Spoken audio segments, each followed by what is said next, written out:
Hi అండి. ఈరోజు ఈ వీడియోలో సాంబార్లోకి, రసంలోకి సైడ్ డిష్‌గా చికెన్ ఫ్రై ఎలా చేయాలో చూద్దాం. అరకిలో బోన్‌లెస్ చికెన్ తీసుకుని, సరిపడా సాల్టు, చిన్న టీ స్పూన్‌తో పసుపు, 2 స్పూన్ల కారం,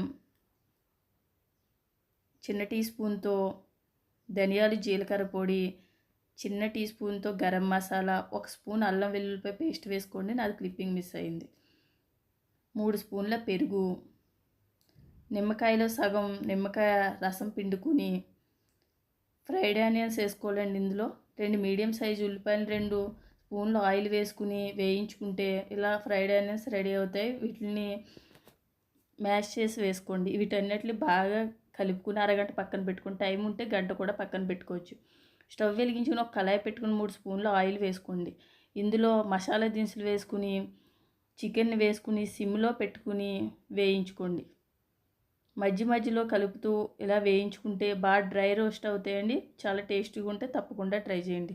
లాస్ట్లో కొత్తిమీర వేసుకోండి. అంతేనండి. వీడియో మీకు నచ్చినట్లయితే లైక్, షేర్, సబ్స్క్రైబ్ చేసుకోండి. సబ్స్క్రైబ్ తప్పకుండా చేయండి. Thank you for watching.